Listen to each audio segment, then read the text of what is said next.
ஐயய்யய்யய்யோ என்னங்கடா டேய், எப்போ பார்த்தாலும் விஜய் பேசல. விஜய் டெல்லி ஆர்ப்பாட்டத்தை பற்றி பேசல, நாகர்கோவில் சபரிவர்மனோட சிறை மரணத்தை பற்றி பேசல,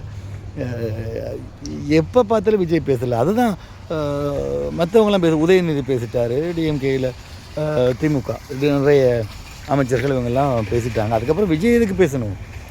விஜய் தான் சபரிவர்மனோட அந்த கொலையிலிருந்தே அவர் மீண்டு வரல. அவர் அந்த ஆழ்ந்த கவலையில் இருக்கார்.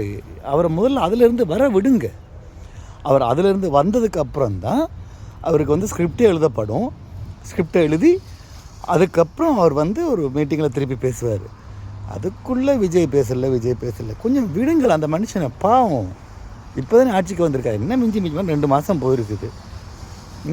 அதை விடுங்க, அவருக்கு எவ்வளவோ வேலைகள் இருக்குது, பாவம். அவரை விட்டுருங்க, பாவம். அவர் பாட்டில் விட்டுருங்க. விஜய் பேசலை ஒரே நச்சரிச்சிட்டு இருக்காதுங்க சிஎம்ஐ, பாவம். அவர் ரொம்ப கவலையில் இருக்கார். அவர் கவலையிலேருந்து அவராக மீண்டு வந்து அந்த மோடுக்கு வரணும். வந்தால் மீட்டிங் போட்டு அவர் பேசுவார். என்ன பேச போகிறாரு? திமுக தீய சக்தி, திமுக எல்லாமே திமுக சதின்னு தான் பேச போகிறாரு. அது அவர் கொஞ்சம் டைம் விடுங்க, அவர் பேசுவார். ஓகேயா?